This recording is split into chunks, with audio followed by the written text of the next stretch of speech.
Hello, I'm MC Toon, the worst rapper in the world. Tonight, I've got not a flat earther, but I've got Dazza the Camera Man on with me. How you doing, Dazza? I'm very good, thank you, Michael. Thank you for having me along. Yeah, it's great to have you. Dazza was on last week briefly, um, and we'll get into this in a minute. But he was hip hop hippie had made some claims about a video he had, and so we talked about it. Thought, you know what, let's cover that. But before, I want to get over do a couple bookwork logistics things here. First of all, I have a new patron. I want to pronounce this correctly, Jerry Churgwin. Thank you very much, and thank you to my existing patrons and channel members. Brainy Beaver is here. Are you Brainy? You wanted to go live too? Sorry, buddy. What are you gonna do? I don't.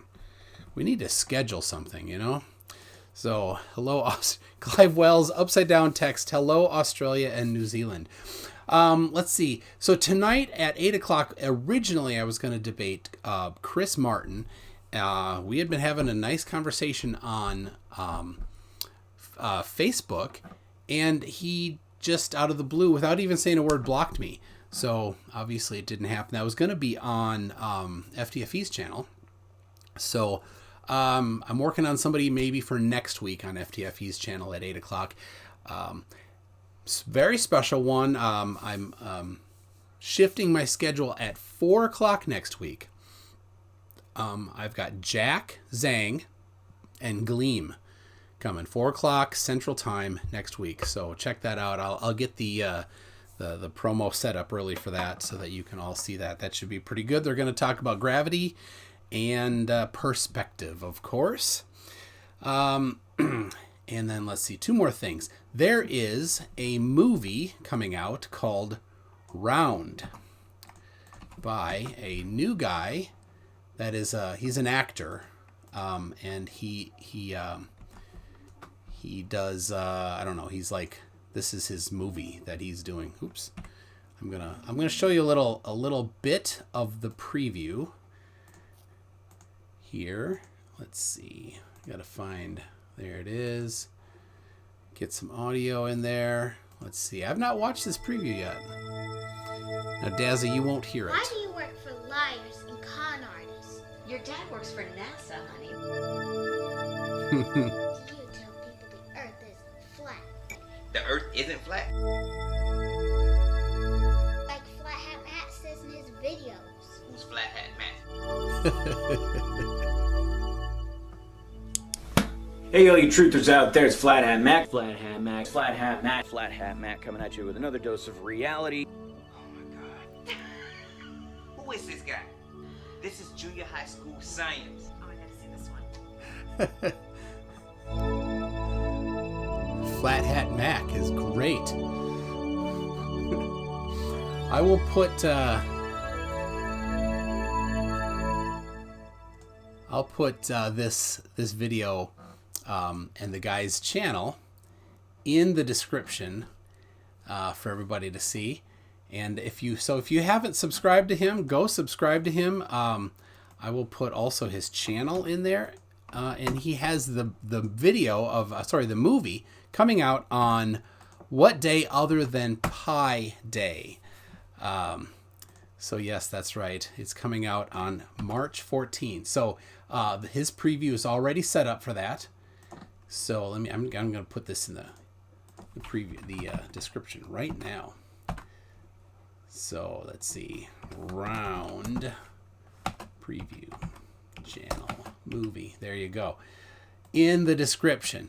So yes, I think that'll be good. And then the very important, we have coming up, Test the Curve with Billy Zig, and I had Billy Zig on here a bit ago, and he debated T-Jump last night. The big thing that I want people to do is to measure the sun's angle at local solar noon on the day of the March equinox.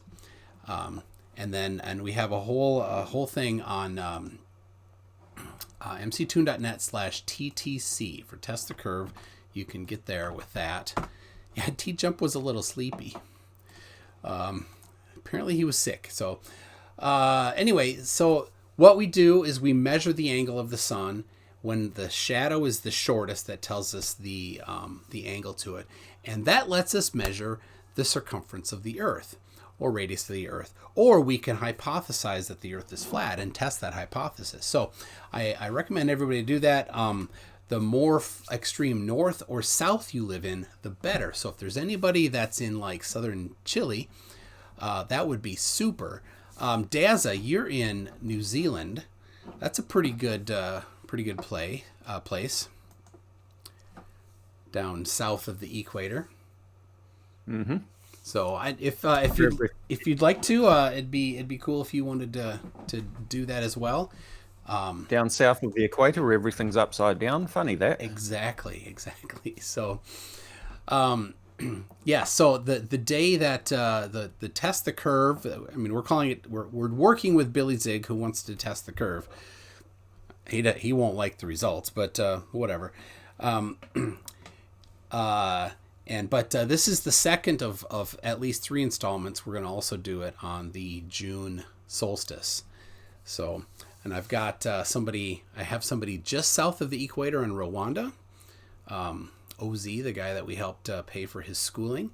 And we've got some people up north of the Arctic Circle. I hope that can happen. So there we go. That is all of my announcements today. So, all right, Dazza, it's your turn. Right. Well, thank you. So, as you mentioned earlier in your previous hangout with Hip Hop Hippie, a particular video that I had uploaded about 4 years ago was mentioned about the sun not shrinking as it sets, and a screenshot was shared by Hip Hop Hippie of my upload, which somebody had grabbed, and of course it was pointed out that I had deleted that video, which all sounded very damning, I guess, the fact that I deleted the video. Now, it's a very interesting backstory behind that video, and how I came to upload it and so forth, and actually the reason why I deleted it. In fact, it's not deleted, it's still on my channel as a private video, because I thought, well, I might need to leave it up there for whatever reason, and here we are. But I was actually sent that video by a guy who called himself Chris, which was short for Christopher Hitch Slap. And he sent me a message or an invite via Google Plus, which I wasn't very familiar with at the time. I was really just familiar with YouTube. And I think at this stage what I'll do is I'll share my my screen and bring up the chat that I had with him.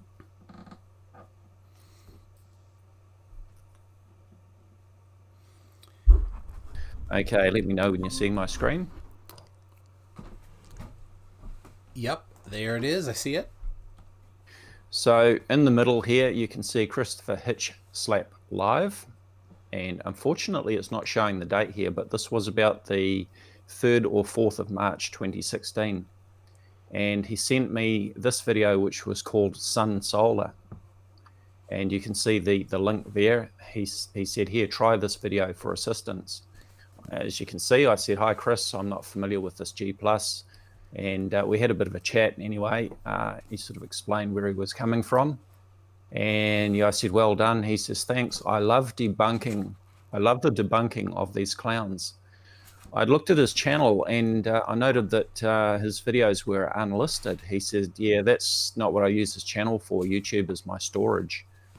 And I asked him if he was able to voice chat, which is always easiest. And his excuse was that he was rendering a video for the next few hours.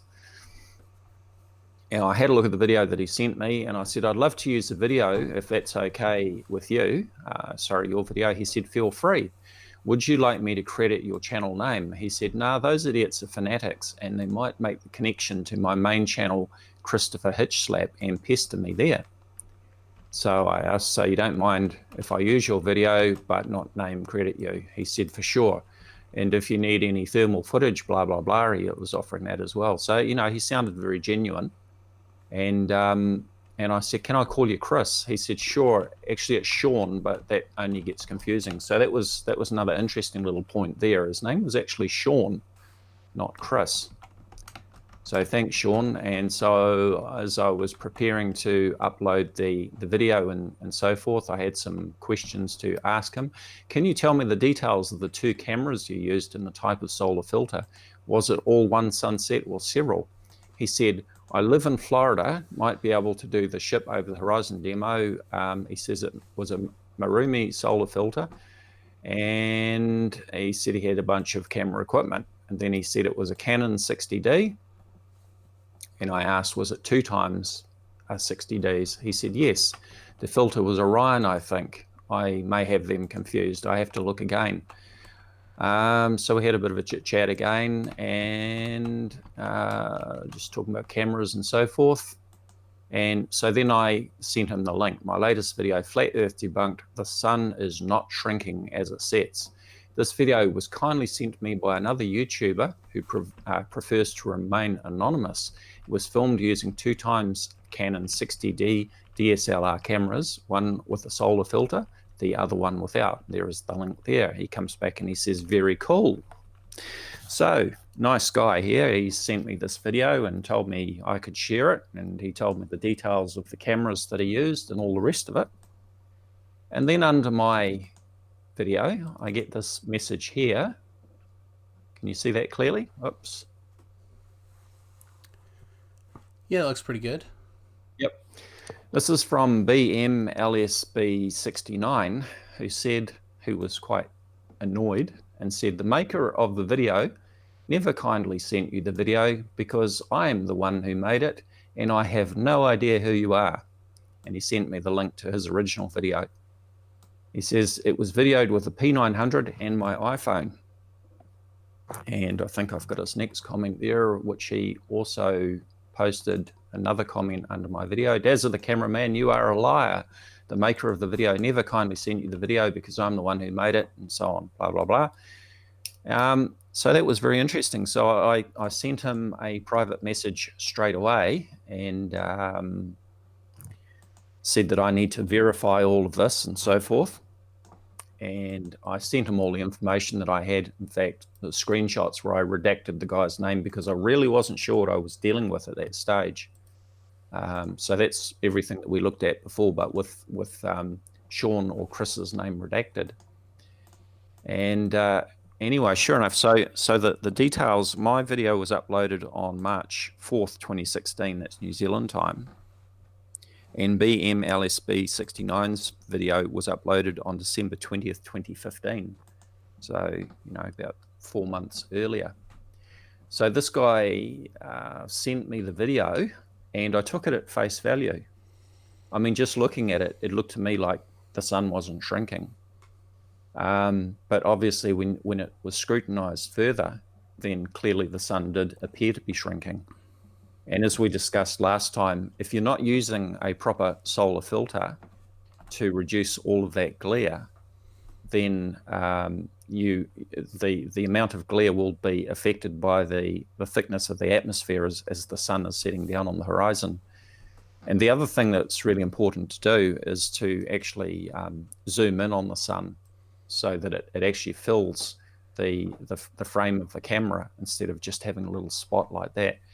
So I've got several videos on my channel where I've actually done that. I've zoomed right in on the sun to maximum optical zoom so that the focal length is consistent. And I'm using a decent solar filter to remove all of the glare. And as we film the sun as it is crossing the sky and setting, we can see that there is absolutely no change in angular size. The sun is not shrinking as it sets. So, I was obviously set up with this video, and it was sort of very interesting timing. You and I were discussing that off air before we started here. And what are your thoughts on my what I was looking at there, Michael? Yeah, it seems that somebody was trolling you pretty aggressively there. And looking at the video, I looked at the original one from BLMSB, and so it was not zoomed in very far. And if you remember from last week when when Hip Hop Hippie brought up the just the still picture of it, I looked at it, I said, well, there's glare. He said, well, there's a solar filter. I said, I don't care, there's glare. And so the thing about a solar filter is it blocks most of the light, but a camera, when it's in auto exposure mode, tries to balance everything in the picture together, or everything within its testing points. It usually has like a diamond shape area where there's a whole bunch of spots that it averages together, all of those, to get, you know, an average amount of light. So if there's just one part of the frame that's got the sun in it and the rest is black, then it's going to turn the exposure up so that it then will overexpose the sun and underexpose everything else. What you want to do is to put it in manual exposure mode if you can, or there's tricks with some cameras are difficult to do that with. Like, I think, can you do auto exposure, or sorry, totally manual exposure with the P900, P1000? Yes, you can. It's certainly a lot easier on the P1000. The controls on the P1000 are far more improved than on the P900. But yes, you can switch to manual focus on the P900. Setting the exposure and so on is more difficult on the P900. Okay, yeah, because I had seen some like tutorials on how to get the exposure right for doing like stars and especially planets with the P900, and they'll take their phone camera or their phone, their light on their phone, and you shine it in, and then when it exposes for that, you hit the exposure lock. And that's right. That's what is that the only way, or really, on the 900? For the P900, that's the best way that I've seen, and I'd like to credit a channel called Movie Vertigo, who has posted some excellent tutorial videos showing how to do that trick using the P900. My best videos of Jupiter and Saturn using my P900 were taken using that method. It works very well. Oh, there it is. I see 8 months ago. Oh, that's a P1000. Yes, I've got a P900 and a P1000. There it is, 2017. Maybe we can look at that quick. For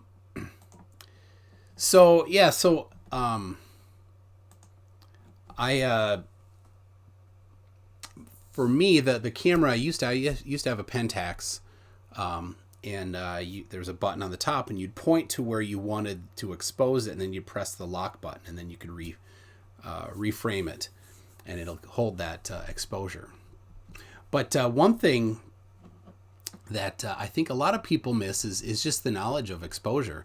And there's a book called Understanding Exposure by Brian Peterson. And every time somebody I know gets a nice camera, I buy them that book. So I have one downstairs because my son bought a nice camera a year or two ago, and he has that. So I have it. Actually, I used it from the library and had to turn it back in. So I don't even own that book. My kid does. So have you looked at that book? No, I haven't seen that book. Oh, it certainly sounds pretty good. The nice thing about photography books is there's lots of pictures and not many words, because it's a photography book. That would be silly to have too many words. Yeah. There are some good manuals for the P900 and P1000 available as well, and lots of photos. Oh, yes, like somebody's own version of the manual. Yeah, right. Yeah, and solar filters, you can get them that are the right size for your camera, the ring size, right? That's right. But a lot of people, you could, for about $12, you can buy one on Amazon. It's just a sheet of plastic, and then you create your own like cardboard frame that you can just put in front of the lens. I've seen people do that too. So and the other way to do it is to buy just a plain UV filter to screw on to the front of the camera. Yeah, and they're cheap. And get some beta solar filter and cut that to size and secure that inside 2 of these UV filters. Just screw that on the front of the camera. So I've made up Oh, one of two those. filters sandwiched together? Yeah. Oh, yeah. that's smart. Yeah. Yeah. Or you could just have the one and just have the beta solar filter on the one side. Against the lens. If you sandwich it, though, it just gives it some protection, because the beta filter is very fragile material. Yeah. Yep. Yep. Good technique there. Yeah. So you'll see this picture that I've got up on screen at the moment. That is looking at the sun. I mentioned last time I was on with you about going to the hardware store and buying a replacement welder's lens for about, I think they cost about $2. And so this is the sun with and without the glare. Now you can see that little green spot there. That is actually the size of the sun there. Okay. Wow. Yeah. And the glare is so compared, big. yeah, look how much bigger the sun looks with all of that glare, especially when you've got a bit of light cloud, as we see there in the sky, that really dissipates the light and makes it look a lot bigger. So, you know, that video that we were looking at here, with the sun is just a little red spot in there. I mean, yeah, I mean, no wonder at face value you take somebody on their word that, hey, the sun's not shrinking. It's as I said last time, I'm the first one to admit that I should have scrutinized that video more closely before I uploaded it, ran with it. But then, as it turned out, I'd been set up, and it wasn't even, it didn't even belong to the guy who sent it to me. It belonged to BMLSB69. So if you're listening, BMLSB69, once again, my apologies for that, but that's the way it unfolded. Yeah, that is certainly fishy. And yeah, I think, you know, being that it wasn't the guy that sent it to you, it wasn't his video, taking, you know, not hiding it, but privatizing it or getting rid of it or whatever is the right thing to do, because it's not even your video. You don't have permission. That's right. And you didn't even edit it, so it's, you know, not even legit fair use. So you can see after that, once I got the message from BMLSB69, I tried to contact this guy who called himself Sean. And unfortunately, with the time difference and so on, I kept missing him. This is 9:48 p.m. Are you there? 4:34 a.m. my time when I'm fast asleep. He says, I'm here. 7:52 a.m. when I get up. I said, still there? He's not there. I said, I need to catch up with you when you're available. I have some questions for you. He says, I'm here now, and that's middle of the day. So anyway, I kept asking him. I said, can you confirm that you filmed the video yourself using your own 2 Canon 60D cameras?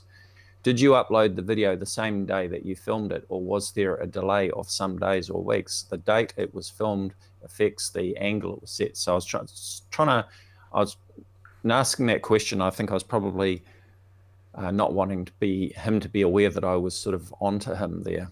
And so I didn't get any answer.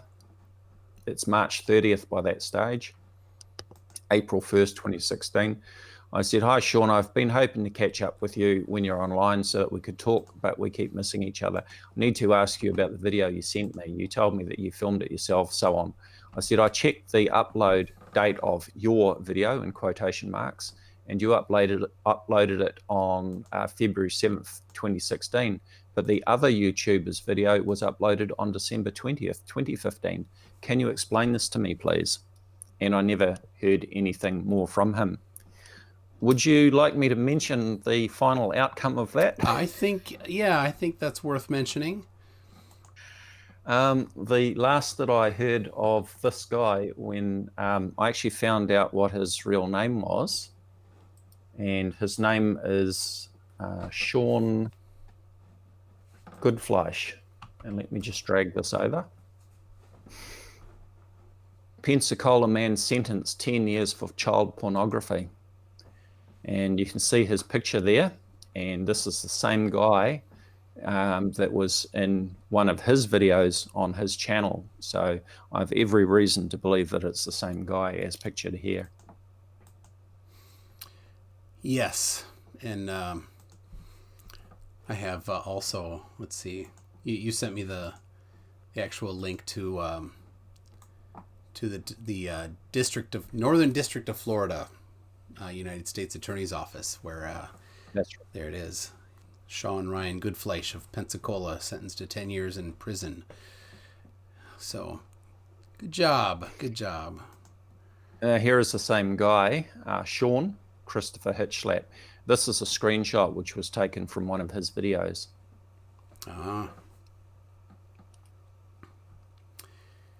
Hitch-slap. So is Christopher Hitch-slap, I wonder if that's a Christopher Hitchens Yeah, reference, so right? Christopher Hitchhlap, I was looking at that. Apparently it's a sort of a term which has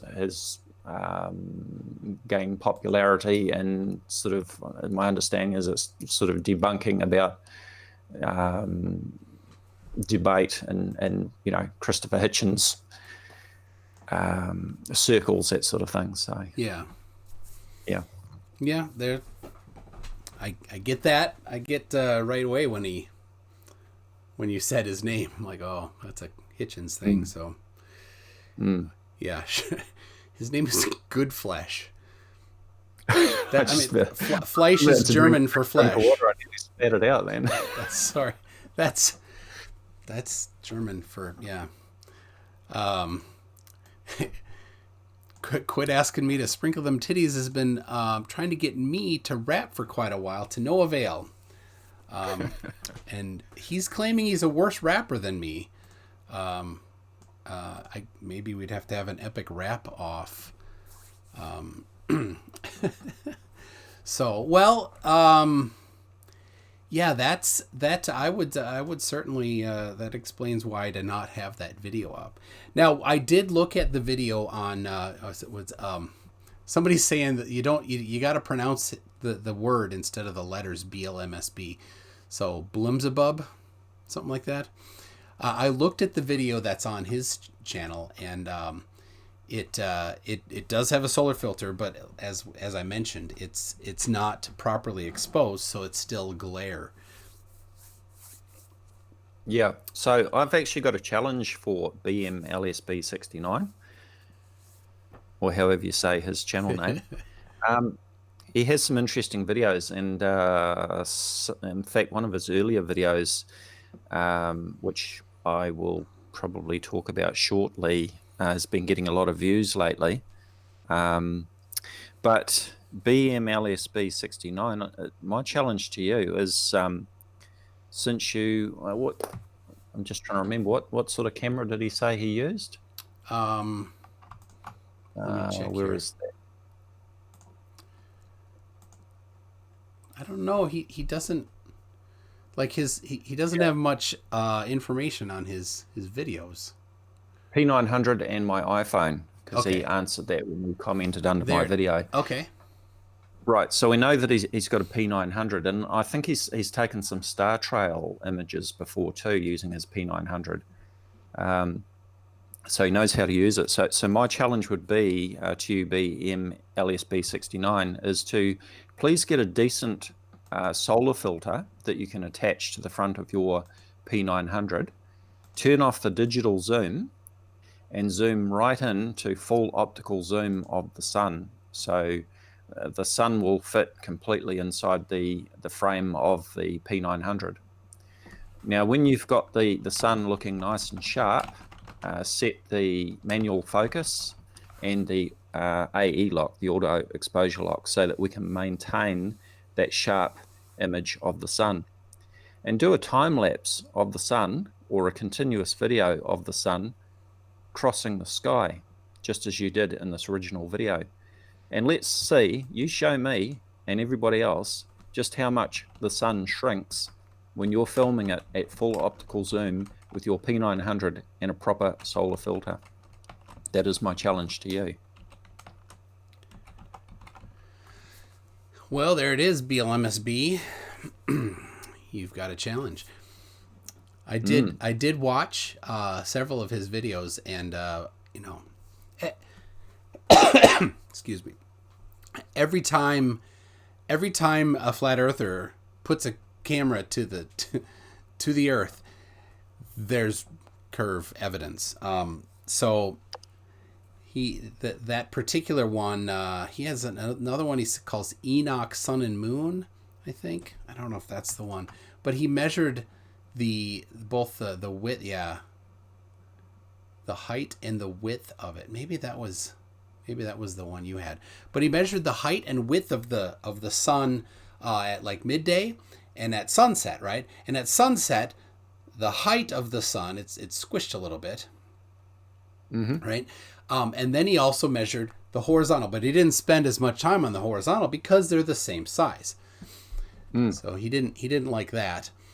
But I see you have, this globe evidence right here.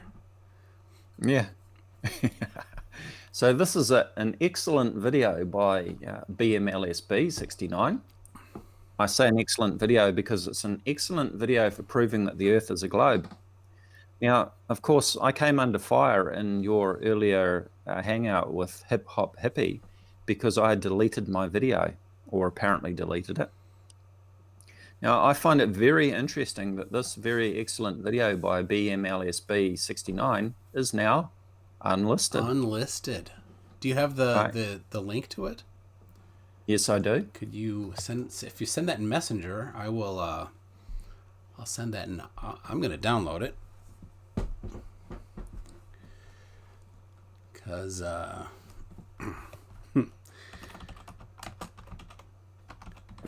downloaded this video and saved it in case he decides to delete it. Yeah. We can see those beautiful clear images on a lovely clear day. I mean, why would you choose a day when the conditions are obviously absolutely crap to try and prove that the Earth is flat with the results from your camera on a really crappy day? You know, that's what the plain truth does. He looks for the worst possible conditions and tries to make conclusions from them. Yep.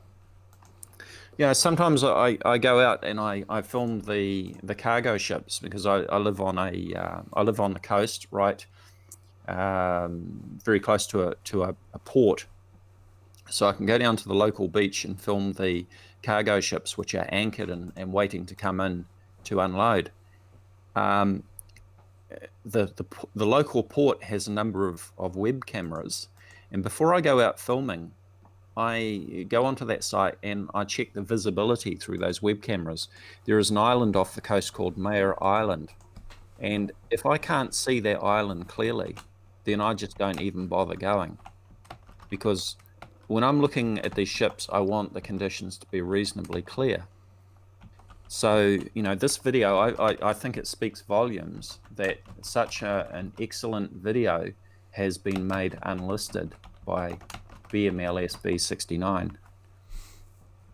Yeah, that's interesting. As has been made popular. So, all right, I have downloaded that already. So, yeah, and I think one thing that was really good. So Mick West made a model, a way that you can model different views. So we took this particular view right here, and and he used. So the model allows you to put things at different distances and allows you to change the temperature profile. And in order to get this particular observation, you had to change the temperature profile to be an extremely strong inversion. It was 8-degree temperature inversion, so 5 to 8 degree temperature inversion, which you can't maintain. And when you get a temperature inversion, things go crazy. So. And you can see them. So like in this particular one, this is the one that they call the Black Swan. You can see on the left side, the crane is mangled. That's strong refraction. And then bring up the other one. The clear one? The clear one, yeah. Yep. The clear one there, you can see that the cranes are not mangled. They're all looking very normal and straight. So this is indicative of a slight normal temperature range with not a broad sweeping range, right? So a reduction in temperature with increasing elevation, right? Versus in order to produce this particular thing on a flat Earth, you have to have an extremely strong inversion, which is impossible because warmer air, which would have to be at the bottom, warmer air rises and cooler air falls. So in order to have a temperature inversion of that, you can't, because it will immediately mix and go crazy. It's called convection. Everybody understands that pretty well. You learn about it in elementary school. Now, the irony that I see in videos like this, apart from the fact that they're using the crappiest conditions to prove that the Earth is flat, is they love, a lot of them love to talk about looming, and have you seen the Skunk Bay time-lapse footage? Yeah, where everything moves up and down. Yeah. I mean, refraction is a thing, and it's interesting talking to flat earthers because they won't accept refraction as a thing except when it suits them, and then they'll talk about looming and all of these things which do actually occur. So, we appear, they're saying that we're seeing the horizon in the background here. Well, maybe we are seeing the horizon there due to looming. We're certainly not seeing it on the clear day. Why would you want to choose your proof for a flat Earth on a day with crappy visibility when you could go out on a nice clear day and prove that the Earth is flat? Well, obviously it's not when we look at this picture. Yeah, I love that picture. I mean, there's no getting away from that. They can play all sorts of games. But when you look at that, you're just like, what is blocking? What is blocking that second one? So. I just noticed the comment by Kevin Brown in the chat there. Whoever would use the one with the bent crane is clearly dishonest, and I have to agree. Absolutely. Yeah, absolutely. So let's see. There was somebody, Yomero 0666. Hi, MC Toon. But there's another element to study of the sun, which is the intensity of its light, and can be corroborated a distant sun by trigonometry and the law of inverse square, or F/11 law. So I said, well, email me the citation of that if you want, or you can get on my Discord server and put it in there. I don't. That's maybe a little bit too terse to send information in a chat. It sounds like it's a little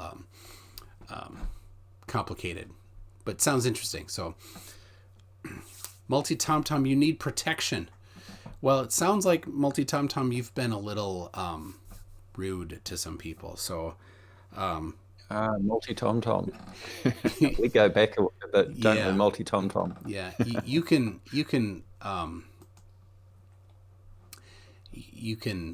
protect yourself by not being rude. So, I've been watching a little bit, and I can say quite certain that Brainy Beaver is not into men. So there you go. Be nice to Tom Tom. You don't need to call him names. Tom Tom, don't call people names. There you go.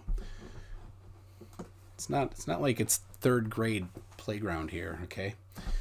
So, all right, what do we got here? So this is one of my many videos where I've filmed the sun using a decent solar filter.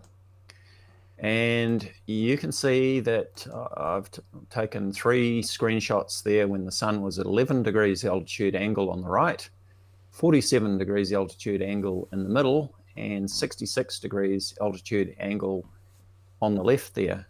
And when we compare the 3 of them, and I've got a couple of videos where I actually superimpose the different screenshots on top of each other. and you can see that they are definitely the same size. There's no change. Once again, this claim that the sun shrinks as it's setting is absolute nonsense. Yeah, the glare reduces, but the glare is not the sun. If you use a proper solar filter to remove all of that glare, you will see the sun itself, and you will see that the sun does not shrink. And Michael, you mentioned about the sun being squashed down vertically. When the sun is right on the horizon, you've got maximum refraction. So it's to be expected that there will be some slight squashing, but it's nothing significant. And as you pointed out, the horizontal diameter is exactly the same as when it is higher in the sky. There's no change. Yes, the atmospheric lensing, as they like to say, doesn't act as a circular lens. It acts as a horizontal lens, which we don't see very often. But, excuse me, it's not coronavirus. I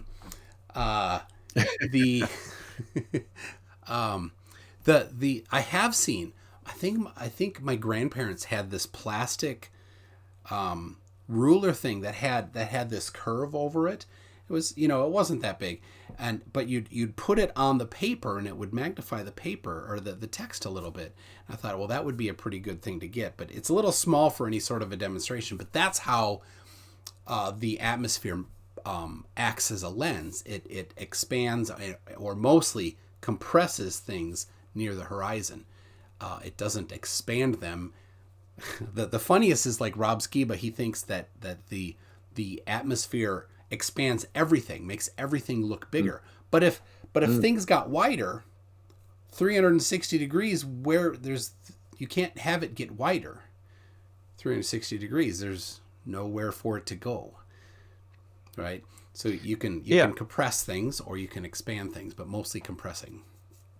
Well, I find these claims of atmospheric lensing that they talk about quite amusing, because this atmospheric lensing that they use to explain why the sun doesn't shrink, but actually does in fact maintain its angular size, which we can measure.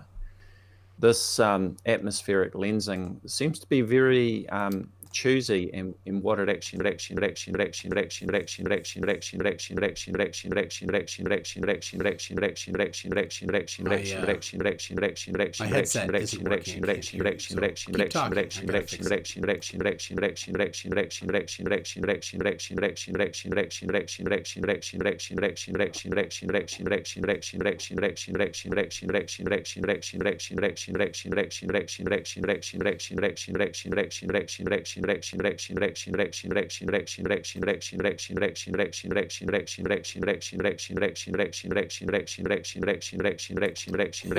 People are talking that there's something going on.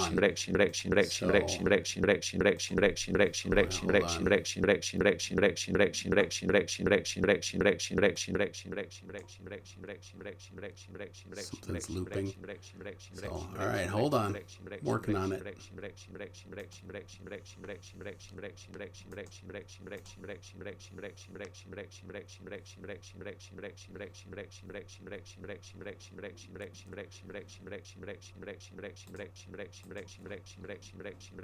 Keep talking, Michael.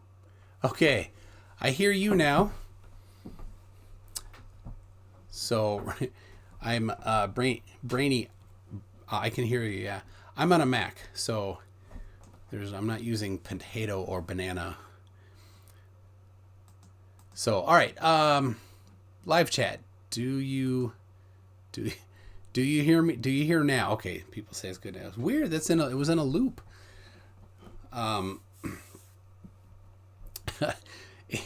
Electrome for 50 secs. Thank you very much.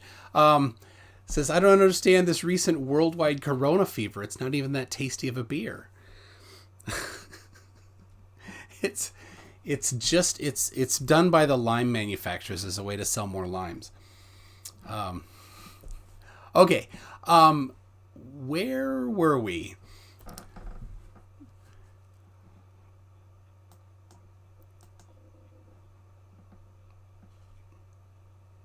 Yes. Yeah. Well, it does have some effect as they get closer to the ground. Yep. Yeah, and actually, I'm going to grab it here. The nautical ephemeris. Nautical ephemeris. Let's see. They can't hear you at all. Oh. All right, hold on, people. Yeah, something went a little wacky there. So, all right, I will get it back here. Check it out. Live stream audio and Soundflower. Man. Still, yeah. Oh, so something went wacky on that, and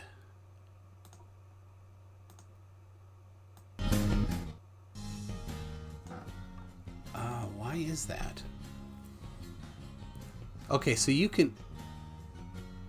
There we go. Oh, okay. I think some are saying what? No, I did not turn you down. I think, okay, here's what happened. Blue snowball, the speakers. So there we go. I bet they can hear you now. Say something. Okay, can you hear me now? Oh my in the goodness, chat? now I can't hear you again. Let us know if you can hear me in the chat. Oh my Thank you. gosh. That's Yep. odd. Says Factard. Factard It's says not a satellite connection there, Right. Multi-Tom. Most of that goes through the ground and under the water. So Woohoo, we're back. that's weird. That is weird. Okay. So do I need to reiterate Okay. what I was saying about the... Still nothing. Yep. I'm at a loss here, kind of. Well, everyone's my saying loud microphone. and clear now. You so can they probably, hear me yeah, I'm okay. sure you can hear me. Mm. And ooh, I think I might have it. All right, Michael, can you hear me? there we go. I can hear you. Okay, and everybody can hear me in the And chat, so I think there. we're all good. Okay. Yep. Too many settings.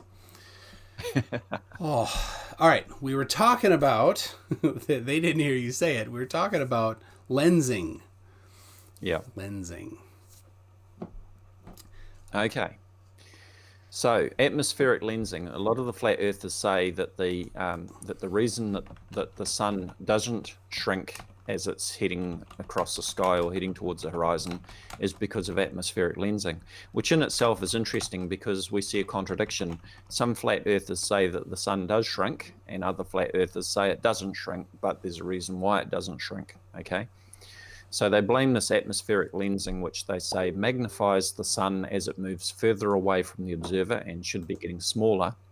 But the thing that I find interesting about that claim is that this atmospheric lensing is very choosy in what it seems to magnify, because it doesn't seem to magnify the background constellations on the dome. Because remember, the stars are supposed to be on the dome, and the sun and the moon are supposed to be circling above the flat Earth, which should be a lot closer than the stars. But we can take photos of the constellations. For example, Orion is high in the sky at the moment. We could take a photo of Orion when it's high in the sky and take another photo of Orion as it's nearer the horizon, and we find that the proportions of the constellation remain exactly the same. There is no change. So why would it affect the sun and the moon, but not the background constellation stars? That makes no sense to me whatsoever. Yeah, that certainly is selective somehow. They like that. The black swan, they like to think that for some reason the light bouncing off the horizon is immune to refraction. Right? Yeah. So, let's see.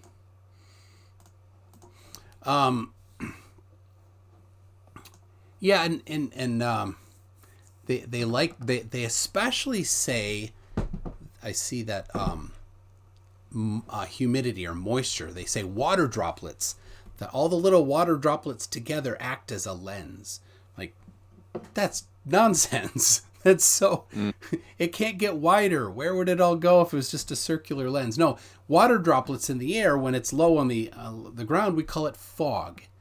You can't see through it. It obscures your vision. That's different than humidity, which is dissolved in the air.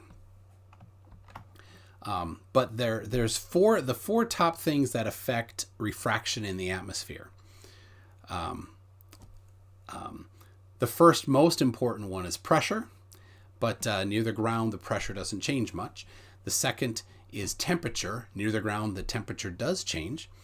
Number 3 is humidity, not droplets, but humidity, and that has the opposite effect of what most flat earthers think it does for refraction. And the fourth is carbon dioxide content, which is very, very slight in how much it changes the refraction. Everything else is so small that it's never actually considered, because it doesn't affect its enough to have a appreciable difference. So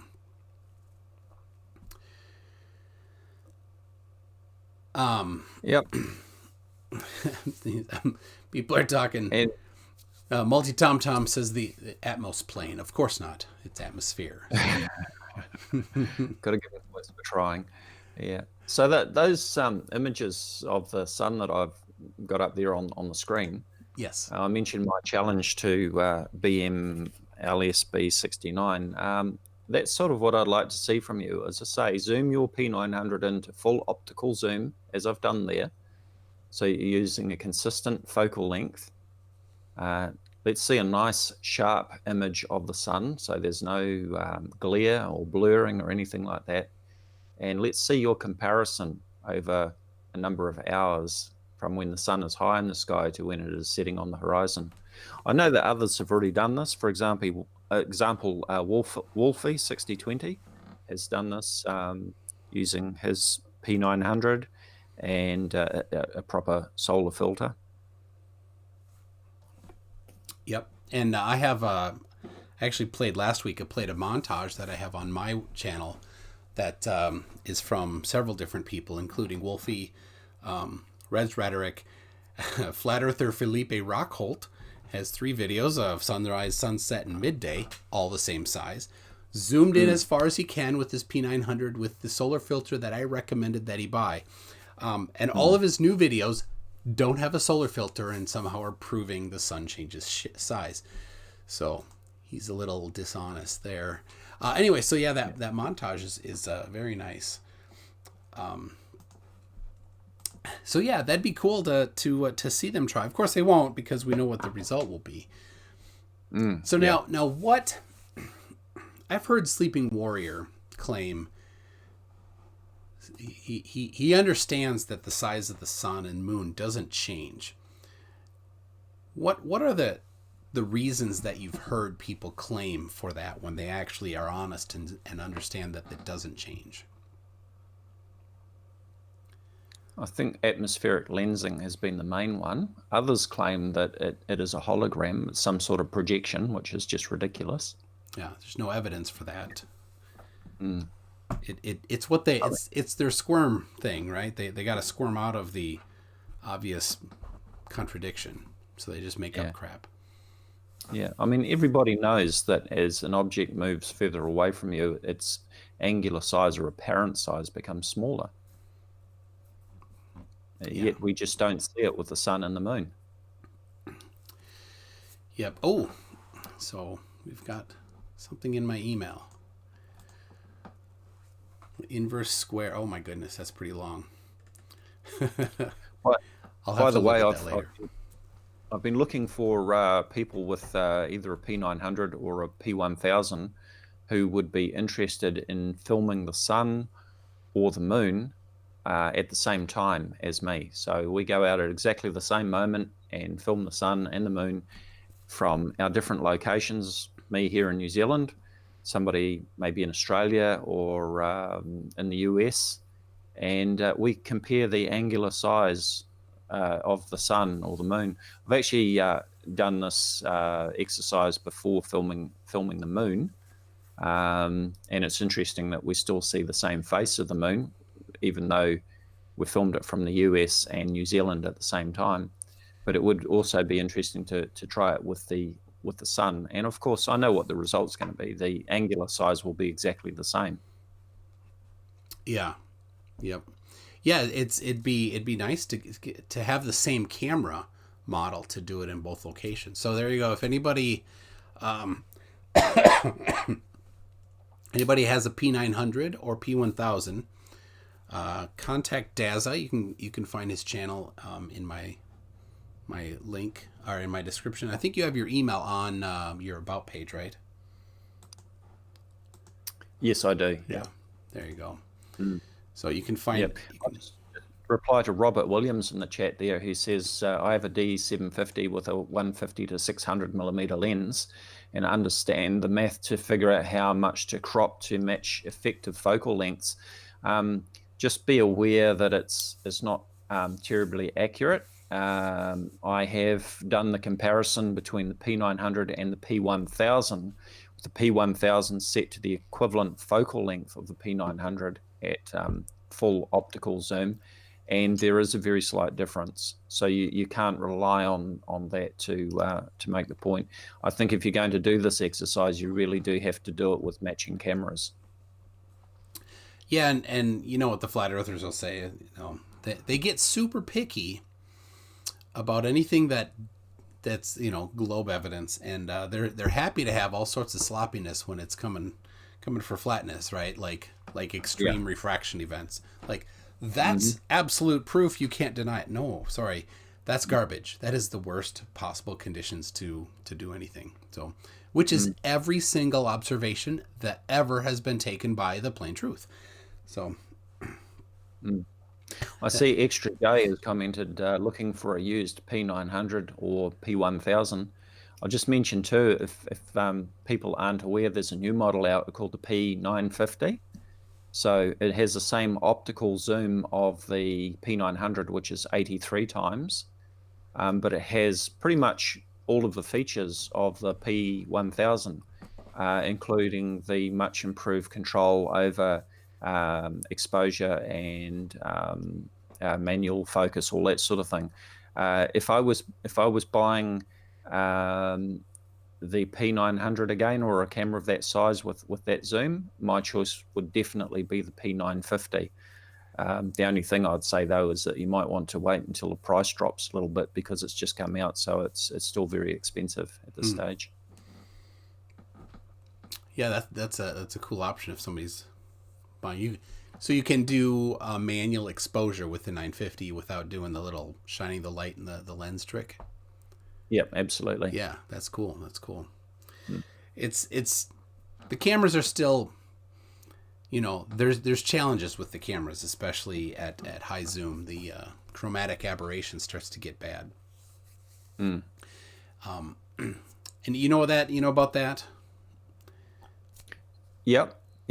So you get the coloring with the because of the lenses. You get that with refractor telescopes as well. Yes. And there's two kinds of telescopes generally, right? There's refractive, which is big lenses, and you know, the bigger the lens, the harder it is to make. Or reflective, which is just a big mirror, which is a little easier to make. But the nice thing about reflective is they're lighter, and you know, they can make them big. But there is a drawback to the reflective lenses, you know, or reflective telescopes. Do you know what that is? You tell me. You cannot see space vampires. So, so if you're on the lookout for space vampires, yep. Yeah. that's you don't have any choices. I saw that being posted on Facebook the other day. Yes. Sean Hawkins, let's see. Apochromatic telescopes cut down on color fringing. So I don't know what that is, but yeah. So when you make a refractive lens, like the P900, or like a good lens, like a, you know, I don't know, a Canon nice, you know, zoom lens, you do things to fix that chromatic aberration so that the light, the different wavelengths of light meet back on the sensor in the same correct spot. But it's difficult to do and can be quite expensive to design. That's why the P900 doesn't do it, and that's why the $10,000, $20,000 high zoom lens for your Canon big camera does it. But it's expensive, and they're big, they're giant too. These lenses are huge. You watch a football game, and when they run off the side, they get tackled off the side. The sideline is full of guys with these cameras that are this big. They're just giant, and they're protecting them. They're like holding them back because that's a multi-$1,000 lens. It doesn't zoom as much as the P900, but it's clear. And that's the big difference. So, I saw the comment by Electrome. Did you see a super chat there, Michael? oh yes, I wouldn't get any P series camera. They are bad for 26. There you go. All right. So my response to that is the P900, P950, P1000 are certainly not in the same league as a good quality DSLR camera that you can do deep sky photography, astrophotography with, all that sort of thing. But I have to say, I'm really impressed with both the P900 and the P1000 on the general results that you get with it. I've really got no complaints with those cameras. I think they're fantastic. And also, the ability to be able to zoom right in on Saturn and see the rings, and Jupiter and see the cloud belts and the 4 main moons. I've seen the red spot on Jupiter in some very clear images taken with the P1000. I think it's a fantastic camera. It's basically a 3-inch refractor telescope with a built-in 16 or 18 megapixel, I can't remember, camera, and a 4K video camera. And with P1000 you can also film in RAW if you're into that. Yeah, there's certainly many benefits to it. And for the price, you're not going to get that much zoom. That's the big deal. You don't get 83x zoom for, I don't know what a 900 costs these days, but on a DSLR, you're paying 20 to 100 times as much for that same amount of zoom. So I have here your video of the moon and Jupiter. So here is, now I can present it to you if you want, but yeah, absolutely, go for it. Because you've seen it, you did it. But let's see. We have to turn off your presentation, I think. Yeah. There you go. So you should see what I'm saying. So you can see the cloud belt stripes there on Jupiter. Yeah, that is really cool. I think that's quite amazing. Now, that one there was actually filmed with the P900. Yep. Not the P1000. So that's at 83 times optical zoom. So we can... I'm really looking forward to seeing Jupiter and Saturn back in the sky in a few months, so we can have another go with the P1000. Yeah, so let's look at... I got the P1000 here. It's a little shaky. Let's see if we can... There it is. So I paused it, and we can see it might not come through on the live stream. I'll drop the link in here. But you can see the moons of Jupiter. Yeah. That is cool. Scrub through a little bit. I'm not sure. There's one that's really quite clear, so I'm not sure if it's that one or another one, but yeah. It's probably, you can see at the end here, I released the auto exposure lock, and then the 4 main moons of Jupiter come into view. Oh, there, yeah. Yeah, so Jupiter is overexposed, but you can see, and I think that is coming through on the live stream faintly. You can see the 4 main moons of Jupiter. That is really cool. I've got the laptop running beside me, and I can see the live feed there, and we can see the moons. Now, I think this actually raises another interesting point too, is when flat earthers show a photo of the Earth or the moon from space, and they ask that question, where are the stars? Well, of course, we can't see the stars if the camera is set, the exposure settings and so on are set for viewing the Earth below or the moon. And as we see here, we had a nice clear view of Jupiter and the cloud belts and so on with the right settings. But in order to see those 4 moons, I had to release the exposure lock, let it go to auto. It completely overexposed Jupiter, which is now just a big bright ball. And now we can see those 4 moons, which look like 4 little stars. Yeah, that is cool. That is, to be able to do that with a camera that's what is it? Several $100s. Yeah, we bought I'm talking about New Zealand dollars here. Oh, yeah. Which is quite different to US, but we bought the P1000 for $1,300, I think it was, probably about 6 months ago. Okay, yeah, it's on Amazon, $9.96 American dollars. Right. And you able to see what the price is on the P950 currently? Yeah, let's look.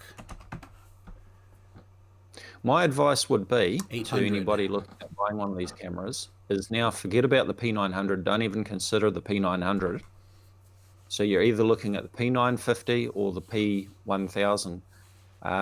Probably the P1000 is going to be cheaper at this stage because it's been around for a while.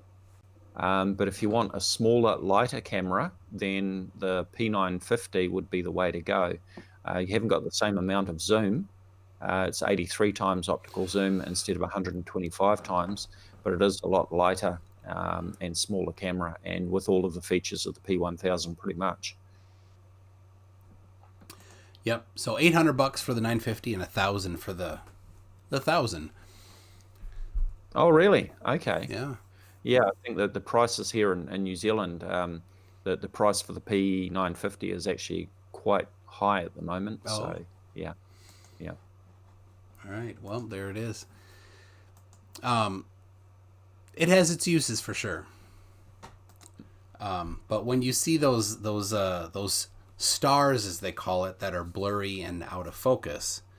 Oh yeah. That's just user error. That's not seeing reality. That's the opposite of seeing reality. It always amazes me. Like you have to lie to support the flat Earth. Yeah. It's. I hang out on a few P900, P1000 Facebook pages, and we frequently see those over or very badly focused photos of stars and Venus and so on. And people say, "Oh, this is what stars really look like." And of course, you get the comments from people saying, "No, it's out of focus." And I mentioned YouTuber Movie Vertigo earlier, and again, he's done some excellent tutorial videos demonstrating how to properly focus the P900 or P1000 for filming stars or Venus or whatever. So I often post the playlist of those videos whenever I see those photos posted on Facebook. Yeah, I have. What was his name? Movie Vertigo. Movie Vertigo. Okay, that's not one. I the other day I grabbed 3 different videos by different people that were doing this, but he wasn't one, so I'll have to look it up. Movie Vertigo. 5,000 subscribers. I think that's him. So, all right. So, you got any other cool videos? You have. I've got heaps of cool videos. My very favorite video is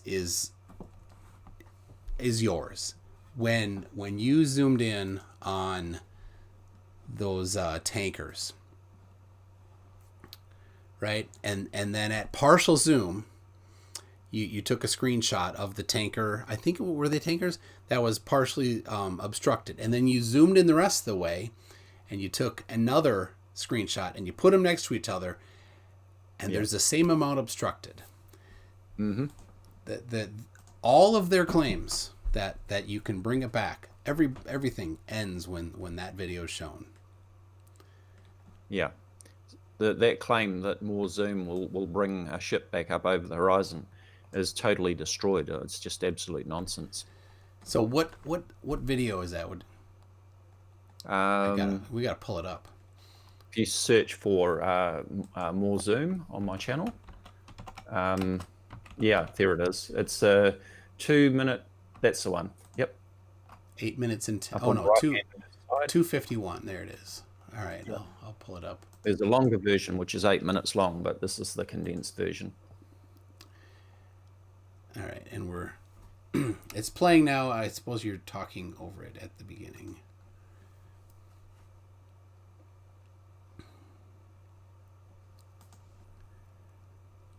Okay, so we've got a wide shot of there's 3 ships out there. Actually, Sleeping Warrior tried to jump on this one and pointed out what he believed was an island in the background, and in fact it's not an island. It's actually attached to the mainland. On the left. But thanks to the curvature of the Earth, we couldn't. It looked like an island. Oh, because it's that large, obvious thing there. No, beyond that, it's Oh, I see a faint thing to the left of it. yeah. When we zoom in, you can see it. Okay. So, yeah. He got that one badly wrong. Yep. So we take a screenshot here to compare it for later when we zoom in.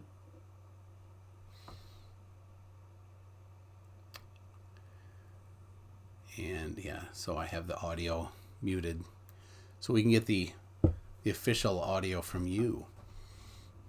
There we go.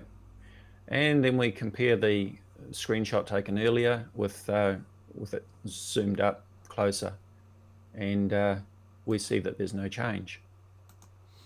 Zoom in some more, same screenshot as earlier, and again, no change whatsoever.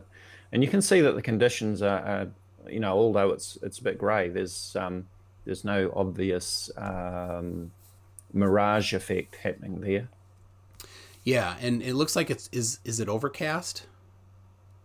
I just go back to the wide shot. I can't recall, but the wide shot. No, it's not. It's not. Yeah, it's not too bad. We've got a bit of blue sky above there, and some Yeah, cloud there's as some well. clouds. So the most consistent is when it's overcast.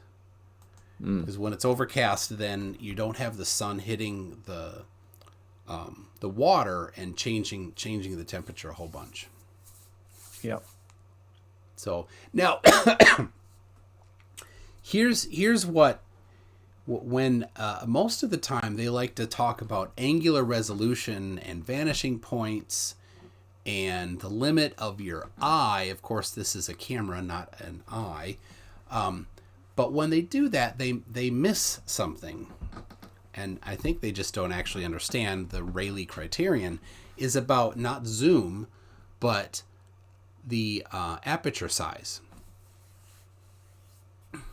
So here's the challenge to a flat earther.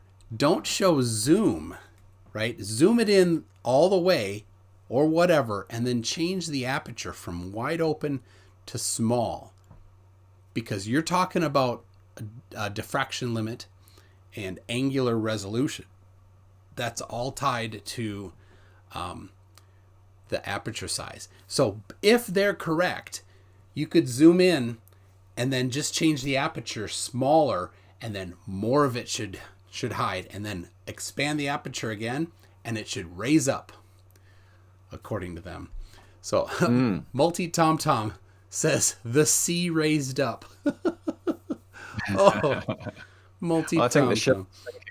It's ship. pretty obvious that the ship is sinking here, isn't it? Yeah. Let's see. Yeah. NA for $6.66 says the P1000 in New Zealand / Australia more expensive because it needs to be calibrated for shooting upside down. Hail Santa. Yeah. Yep. Yeah, that's The light curves differently because of upside down. yeah. I saw a comment earlier in the chat by Rivet, if I'm saying that correctly. Dazza, what's your preferred ecosystem for camera lenses for astrophotography? Thinking of picking up a film SLR body again, and being swappable with a DSLR would be nice. Okay, so you're actually talking about a film camera and being swappable with a DSLR, which is digital. So maybe the question isn't what I was thinking it was. I was just going to say that if you want to do astrophotography, you certainly do need to use a decent DSLR camera. The P900, P1000, and so on just is not in the same league for doing astrophotography, for the simple reason that you can't get the same range of ISO or light sensitivity and exposure. At your maximum ISO sensitivity on the P900 and so on, your exposure time is limited to like 1 second. And at the maximum exposure time of, say, 30 seconds, if you do it that way, then your ISO is limited to ISO 100, which is the least sensitive sensitivity. So, you know, if you want to do any deep sky photography, then the P900 or P1000 is not the camera that you want to use. You really want to use a DSLR camera with you know, a good sensitivity on it. Well, and always if you can get a telescope with a mount for your camera, that's, you know, you can't beat that. Well, you can, but that's a great way to do it. And yeah. I think Geistview uses that type of a setup. Mm-hmm. So, and he's got some fantastic photography of stars and mostly stars and deep sky stuff. He told me he got a one for filming a special telescope just for doing the sun. But haven't seen any of that lately. So Sean Hawkins, DSLRs are noisier than CMOS cameras. All right. Are there any flurfs that use equatorial telescope mounts? Eric Briggs, the real Eric Briggs. The real Eric Bergs. Yeah, Eric knows what I'm talking about. There's a YouTuber who, unfortunately for this Eric Briggs, shares the same name, and he posts videos claiming that the moon is flipping as it crosses the sky each night. That it's actually doing something very strange, when, of course, it's just due to yes, long story, says Eric. It's just due to normal what we call field rotation. Same thing happens if you're filming an aeroplane crossing the sky. If you took 3 photos, then as it crossed the sky, the angle of the aeroplane would appear to change as it's crossing the sky.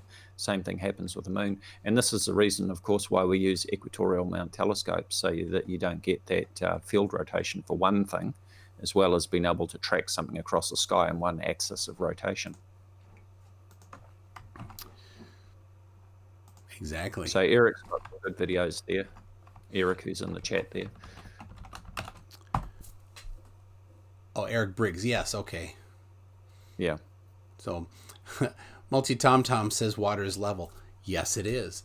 I gave you a link for except what is level. Level is a curve. So I have no problem with saying water is level. Yeah. Oh, have I seen Thunderfoot's footage of the sun? Amazing that footage like that could be done without a university behind them paying for it.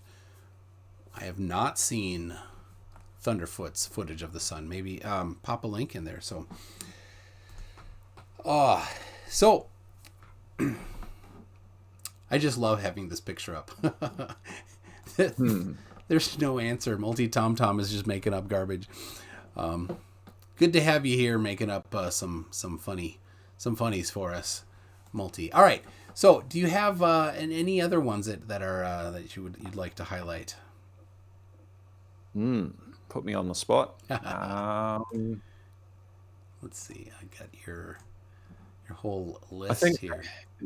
there's a collaboration video that I did with John Michelson, where he filmed the moon from the US as I was filming it from here in New Zealand, and we compared what we saw, and it was we were seeing the same face of the moon, same angular size, but there was a little bit of parallax difference, which would be expected. So that was quite an interesting experiment to do, and credit to Are you John seeing Michelson. Are you seeing that? I'm playing one right now. Is this the right one? Impromptu Lunacy with John Michelson. Yeah, that's the one. Okay. Yeah, Salt Lake City, Utah, and how do you say the name of that town? Tauranga. Tauranga. Yeah. Close? All right. So John actually created this video using the images that he and I both took. Okay. Yeah. Oh, that is cool. Mm. And yeah, if the Earth were flat, then and the moon was just a few thousand miles up, when you moved many thousand miles laterally, it would definitely not, you wouldn't see the same size of the same side of the moon. Mm. Let's see, he must be talking here.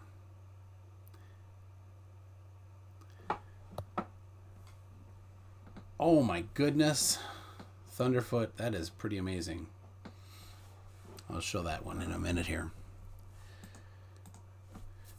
So, yeah, and so you do see in this a slight what's it called? Where The parallax. the parallax, yeah. Mm-hmm. Oh, he's in stellarium here. Well, I'll pop that in the chat for people if you want.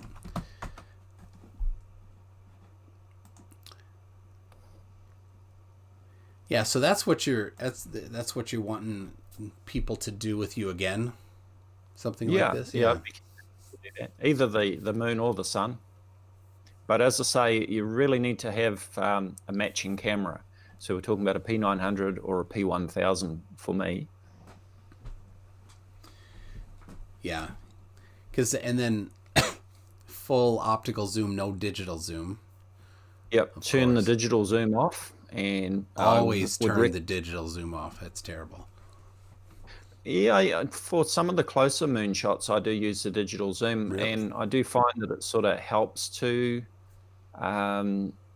improve the clarity of the image, even though it's digital zoom. You get very good results.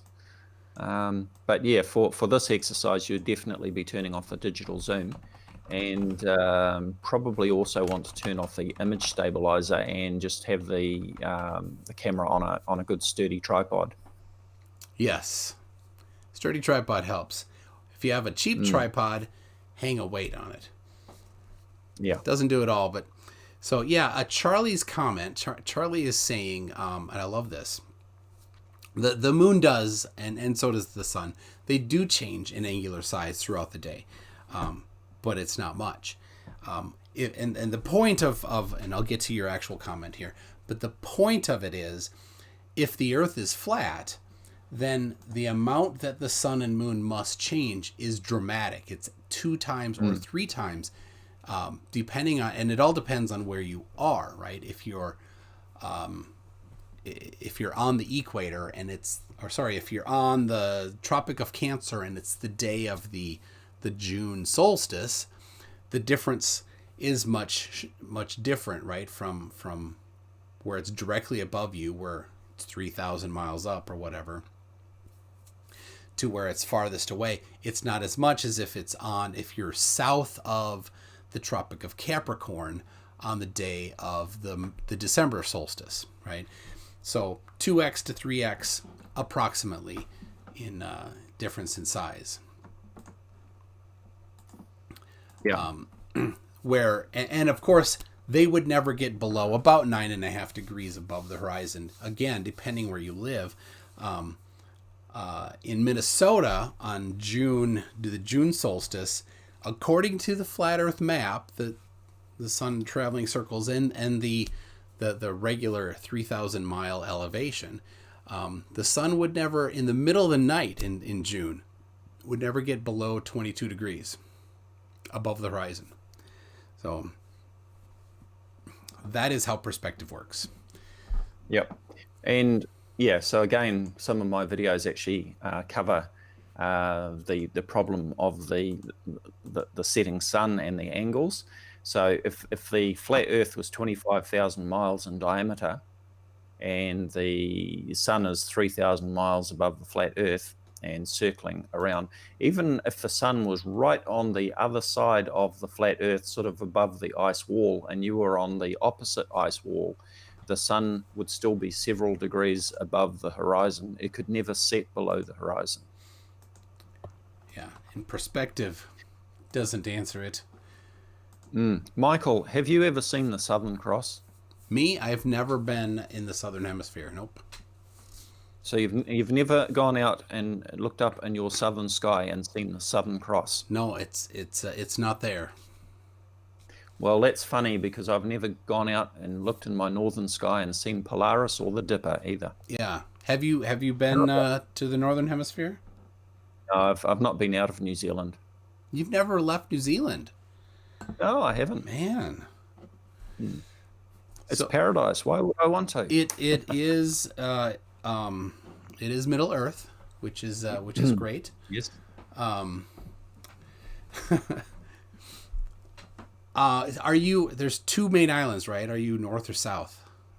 Yes, I'm in the North Island, Okay. on the east coast of the North Island. The east coast of the North Island.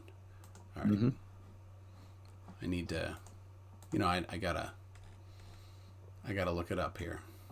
Woo. Too much. There you go. The east coast. There, it's it even is. labeled Tauranga. Yeah. Tauranga, if I pronounce it correctly. Is that a Maori word? Yes, it is. It is. All right. I know all of two things in Maori. Kia ora and kia kaha. Oh, yes. Be strong. Yes. So kia ora is a greeting, and kia kaha, meaning be strong. Yes. I see there's a question there. Do we get lots of earthquakes? Yeah, we certainly get our share. I've felt many earthquakes over my lifetime, my 50-something years.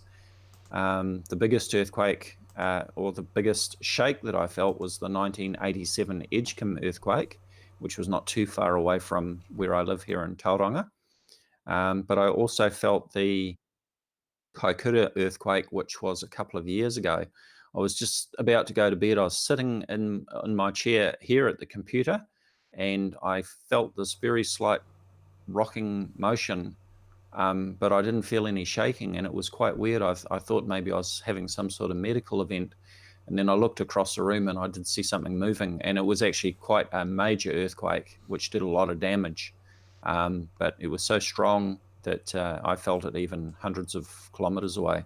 So yes, we do feel many earthquakes here because we are on the Pacific Rim of Fire, where the plate boundaries meet, and so there are earthquakes and volcanic activity in this area as well.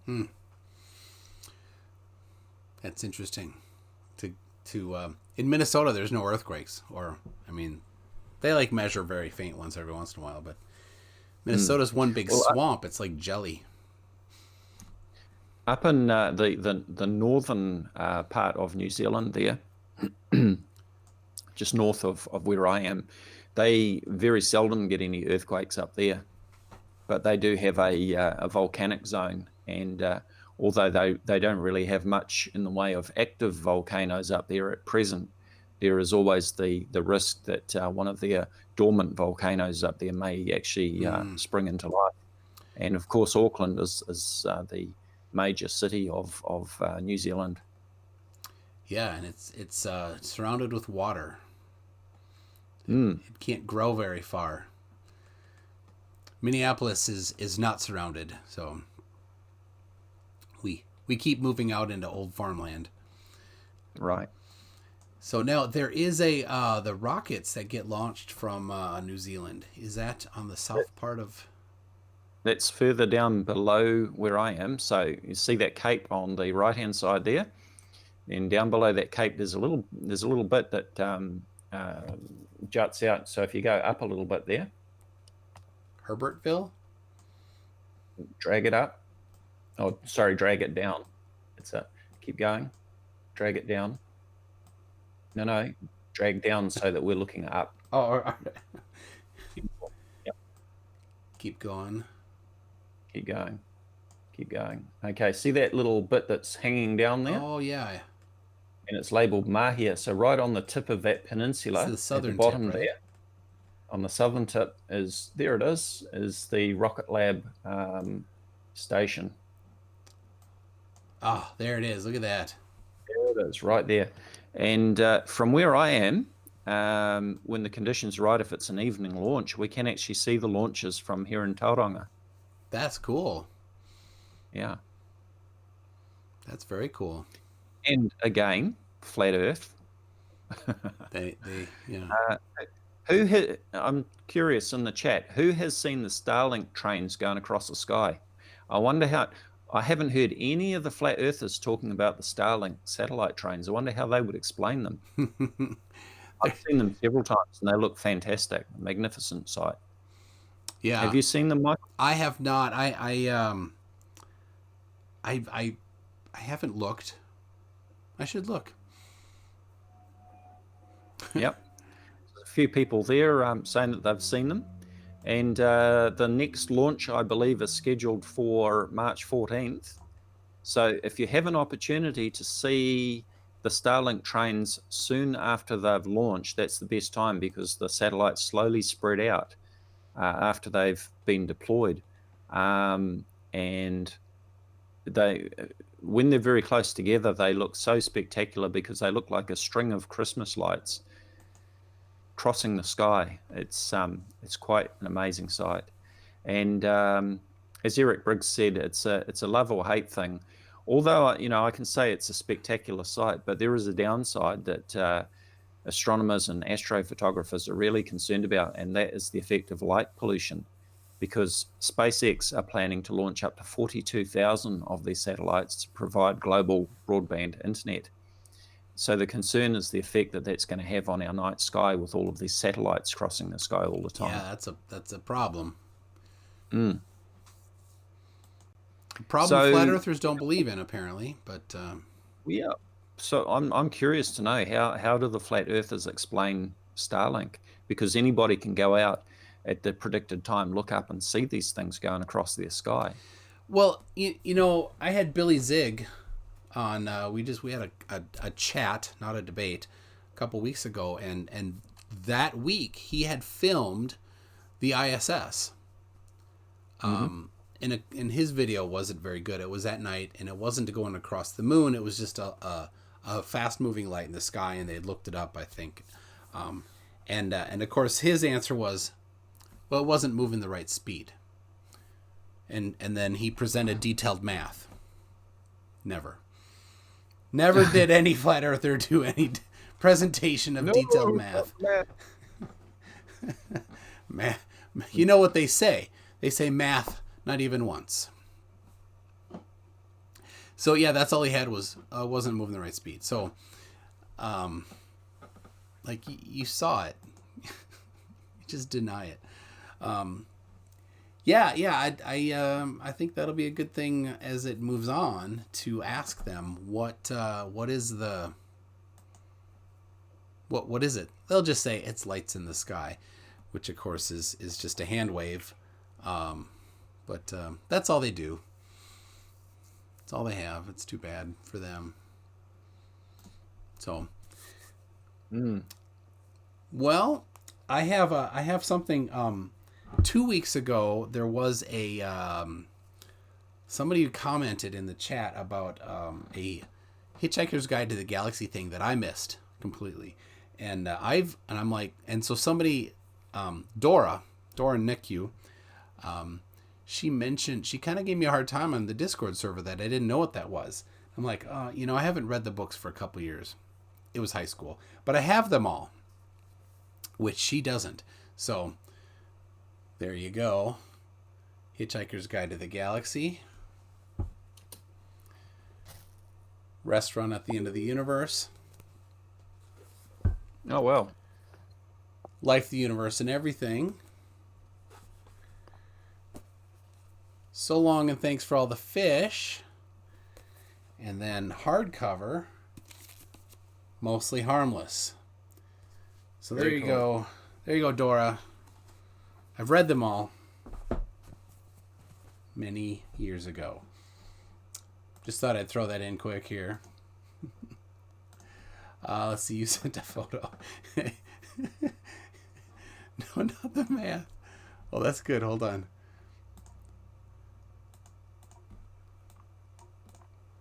Flat Earthers. Yep. Let me, got to download it first, and then there we go. That's one of my creations, by the way. Yeah. Nice. I got to claim that. That's all they have. It's they're like, math isn't real. You can't use math in science. Like, what do you mean? John Rapp says, "Good day, Gaza. What's the next big sky event?"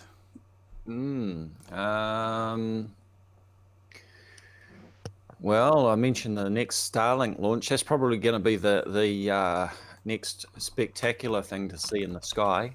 Starlink being launched on the 14th. Apart from that, for your evening viewing, Jupiter and Saturn will be back in the sky around about June, July. And if you're looking through telescopes, Venus will be a crescent phase during the first week of May. I can't think of anything such as transits or comets or anything like that off the top of my head. So,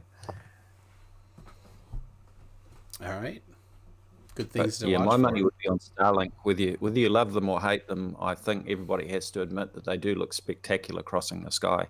Yeah, I think I will try to make a point of seeing that. Let's see. Ed Freeze, the plain truth, he brought maths, not science. The plain truth didn't bring anything, but Austin Whitsitt I debated twice now, and I had mentioned in a Facebook chat that the black swan, the problem with the black swan is that and all flat earther stuff is they don't know how to establish controls when they do observations. And then he went on this long thing to try to redefine science, basically, that you can't use measurements somehow because it's math, and math you can't use. Like, sorry, that's just nonsense. So, well, Multi Tom Tom is still here. Well, you guys are like a bunch of school kids. So, yeah, Multi Tom Tom thinks level means flat, which of course it doesn't. I have like 40 definitions of it at mctoon.net/level. If anybody wants to use that for flat earthers who are claiming flat means level, the definition doesn't match. So, you want to look at let's look at this one from Thunderfoot. He has, I'm going to have to skip the ad here. There we go. He's looking at the sun through, I don't know what he's using. Oh, it's a telescope and a double stacked Lunt 80. A very expensive telescope. A $4,000 about. Are you seeing this, Dazza? Yeah. Yeah. Look at that rotation there. It's very nice. Yeah. And you can see the texture. You know, it's not just. It's not just. We've got one of these telescopes at the observatory. Yeah. Yeah. Unfortunately, we bought it just as we're going into solar minimum. Oh. Yeah. Oh. He has Brainy Beaver says he has an $8,000 telescope with add-ons to see that. He has spoken about it. Oh man. Yeah, and it's expensive, but you don't need, you don't need a government grant or a university supporting you to do this. You can, if you have some money, you can, and a desire to do it, of course, you can look at it. That's very cool. Yep, there are quite a number of amateur astronomers who have these solar telescopes. Yeah. So let's see. Fact: it is a spheroid boom. Says, what about the densilinear ether band? From obviously from The Plain Truth. Let's see. Brainy Beaver seems to be a Thunderfoot follower, like fanboy even, right? Recently he showed how to do a beautiful, not quite Geist view shots with $400 worth of gear. That's cool.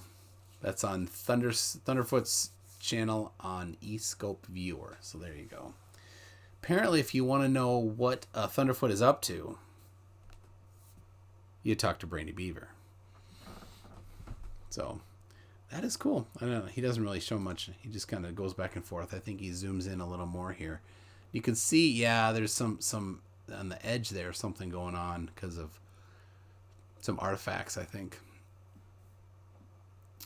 Oh, he's busting a $3,000 camera on Kickstarter. I love when Thunderfoot gives him hell on Kickstarter. The vacuum pump clothes dryer. So funny. So, well, let's pause that. You got anything else here? We're getting up towards almost 2 hours. Yeah, I think I'm gonna have to go and have something to eat. I'm starting to fade. So, Yeah, what time is it there? It's just coming up to 5:45 in the evening on Wednesday afternoon. It's Wednesday already, you time traveler. It is Wednesday. I'm in your future. Somebody says I'm Thunderfoot's Bigfoot's son. I am, I guess. So yeah, I like New Zealanders. You get to celebrate the New Year way before us, and then you're sleeping before we get to. Yeah, well, all the doomsday predictions, we'll get to find out that the world's ended before everybody else. Yeah, that's true. I guess you could send us an email or something from the other side of the doomsday. Yeah. If you can. If you don't hear from New Zealand, then you better start to worry. Yeah. Now, here's a question. You're in the southern hemisphere. There's more sun. People are outside more. You get more vitamin D. Is there a problem with the new coronavirus that people are having in Australia and New Zealand? Have you heard about that, or is that much less of an issue down there? I think the last count that I heard, we had 5 confirmed cases in New Zealand and 2 possibles. There's certainly been no deaths here. Yeah. And the people who are infected, I think they've got it pretty much under control with quarantine and so forth. Now you're talking about the sunshine and vitamin D. Yes. Were you linking that with the coronavirus? So yeah, I had read. I'll see if I can find it. A thing on. Where would it be? My wife found it. Mm-hmm. and that one thing they were saying was, I'm not going to be able to find it, that in China, vitamin D deficiency is a much bigger problem. It's their diet, it's their, when they're outside, it's their whatever, in farther north. I don't know where Wuhan is. I think it is a little farther north. And of course it's winter there. And so vitamin D deficiency is an issue there, and it helps to fight off, in general, it's said to help you with fighting off sicknesses. But there was one thing in particular about the coronavirus and how it attached to, I don't know, something to get into your cells, that it was related to some thing in your body that's produced when you don't have vitamin D. So anyway. Oh, that's interesting. Well, people do tend to get flu viruses more in the winter, don't they? So yeah, tend to get sick when it's cold. And yeah, the old wives' tale that you get cold and then you'll get a cold is not true. But I think the reason why people get colds and flu more in the winter is vitamin D, and you're inside more, and also when you come in and out from the cold, your nose runs, your eyes water, and you're wiping your nose and you're touching things. So, yep. So, Brainy Beaver, Canada is the number one multiple sclerosis country because of vitamin D deficiency, they believe. Interesting. Anyway, so we have we always do generally take vitamin D, especially in the winter. But since looking into that, we've been very much more regimented in taking our vitamin D every day. I take 6,000 IU every day. Not always, but certainly I have been lately. So anyway, that's there you go, people. There's your free advice on vitamin D and Corona. And if it's wrong, money back guarantee. So anyway, all right. Anything you want to say in closing here? Wrap up. I've got your channel link in the description already. Well, thank you, Michael. And today is the 11th of March. We're coming up to the next equinox, which is around about the 21st, 22nd of March. So there's another opportunity for people to go out and check their sunrise and sunset direction on the equinox, and explain how it is possible for everybody on this supposedly flat Earth to be able to see the sun rising due east and setting due west on the same day, regardless of their viewing location on the Earth.